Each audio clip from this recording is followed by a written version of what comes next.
So my name is Gaye Adams, and I've been painting, well, my whole adult life.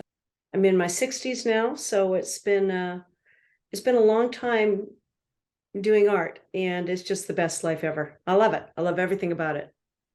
I love to paint um, landscapes, and I love to paint the Canadian landscapes specifically.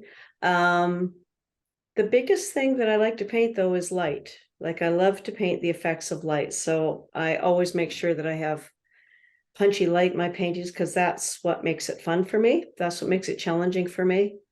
Yeah, so I do, yeah, I guess you call it representational impressionism would be the best way to describe it, I think. And I have a plein air practice, and I use that to inform my larger studio paintings because the camera does not always give you the information you need. In fact, a lot of painters call the camera the little one-eyed liar because it only gives you bits and pieces of information.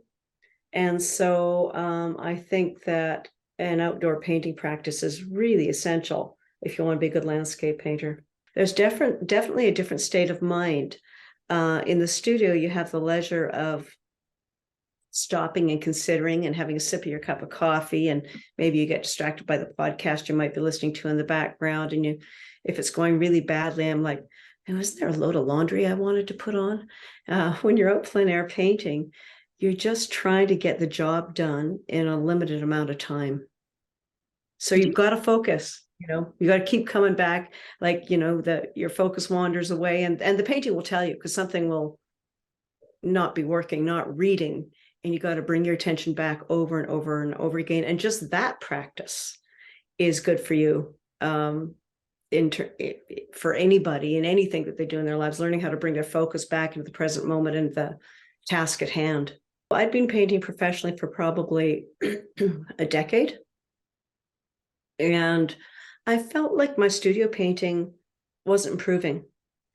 And I knew that working from life was key. But now I was painting mostly landscapes. And so I made myself go out and plein air paint. And at first, I did not like it. It was just too hard. I had the great pleasure of going on a trip up to Lake O'Hara, which is sort of an artist mecca. I got to go up with this group of artists and stay in the Elizabeth Parker hut, where the group of 7 had also stayed. And I kept a journal while I was there. And I had packed all the wrong gear. I didn't know how to prepare for plein air. I didn't know how to execute plein air. Nobody had ever taught me anything. I just sort of got flung out there with my supplies. I didn't pack nearly compactly enough. And, you're horsing it all up on your back, and it's steep, some of those climbs. And I wrote in my journal, I will never be a plein air painter. It is too damn hard. And here I am, 2 decades later. And I love it. I love it. I became friends with it over a period of time. And in a rough transition in my life, I was going through a relationship breakup, a long-term relationship breakup, and I was not in good shape. And my cousin, who lives down in Santa Barbara, said, pack up your painting gear, come down here for a month. And I did. And as I was painting on those beautiful sunny beaches in Santa Barbara, I felt my mojo returning, my joy springing up. I was outside all day with my feet on the sand, and I could hear all the seabirds and watch the pelicans fish. And just being out in nature was healing. And being out in nature painting, it gives you a reason to stay, to just stay.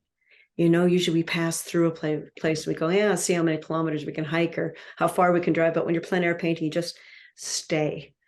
And, it began to heal me. And then I just became more and more avid about it. And now I just can't imagine my life without a plein air practice. When I was painting in Santa Barbara, someone approached me on the beach and said, hey, do you instruct? And I'd instructed a lot of studio workshops, but not plein air workshops. And I thought, well, why not? I've been a lot of beautiful places to instruct. My most recent one was Mexico. And I'm going to be doing a tour to Italy and Croatia in 2024. So that'll be on my site if anyone's interested. I love the adventure of going all these different places. And like I say, you go, you sit, you stay. In Croatia, I actually have had people bring out cappuccinos in the late afternoon for us, or a glass of wine to me and my whole group of painters, because they think it's just so cool that someone's painting their garden or painting the view to the sea past their yard or whatever. And so you get to really know a place. You get focused on what you're doing. You just stay where you are. And so it can be a marvelous process on so many levels. Trying to paint and talk about what you're doing while you're painting, sort of yanks you out of the process. And so anyone that's instructed and done any amount of demos knows this process where you have to sort of keep bringing yourself back to the painting process. Like there's the teaching thing going on over here and the painting thing going on over here. And you've got to learn how to, bring them back and forth so that you can speak in a coherent fashion in which people can understand what you're doing. And you've also, hopefully got a painting that's going to work. I mean, every now and again, I'll be doing a demo and I'll be thinking, oh no, it's going sideways. How am I going to save this? And I'll step back, take a breath and go, okay, well, what am I missing? Because either I've gotten a value wrong or a color wrong or a shape wrong, or I haven't thought my design through. Something's gone wrong. And usually, if the wheels are going to fall off, it does it in the first 15 minutes, because that's when all the big important decisions are made. So it's made me faster, for sure. I've become a much more efficient plein air painter. Then, if I get out and I get to just plein air on my own, which I do frequently. In fact, I think I'll go do that tomorrow. Our spring weather has finally arrived. It feels like a cakewalk in comparison.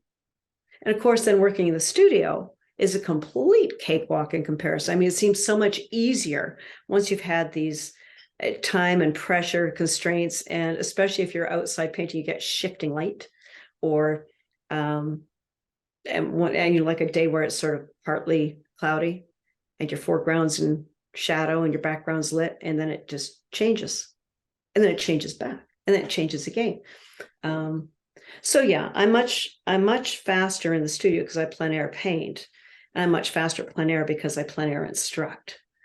Plus, I've gotten to see all these beautiful, beautiful places that I might not have traveled to otherwise, and sought out painting locations, good painting locations. So yeah, the teaching plein air has been a real kick for me. I love it. And I get to know some great people that have become, lifelong friends. You hang together for a couple of weeks someplace beautiful, and you get to know people, and, you're eating together and drinking some wine together. I mean, you've earned it, right? So yeah, it's been a great part of my plein air practice. There's a lot of stories, a lot of great experiences. Most of my favorite memories as a painter are plein air experience, either while I'm teaching or out with friends. And there's going to be a lot more of them, because there's no way I'm stopping. I'm painting till I got one foot in the grave. So yeah, I don't want to take up too much time with stories. I could go on, but if you go out there and plein air paint, you'll have your own adventures, and you'll see it's awesome. And when you look at these paintings, that you've done, and I remember the day, like I was reading a note out of a journal or a diary. I remember what the weather was like, who I was with, whether or not the painting was going well. I can remember everything about the day. It's almost like a sense of smell, and it triggers these memories. And so, some of my plein air paintings I keep just for the memories. Some of them I keep because I want the color notes for a larger painting, and some of them I sell because I can't keep them all. But yeah, it's just been an amazing experience in that regard.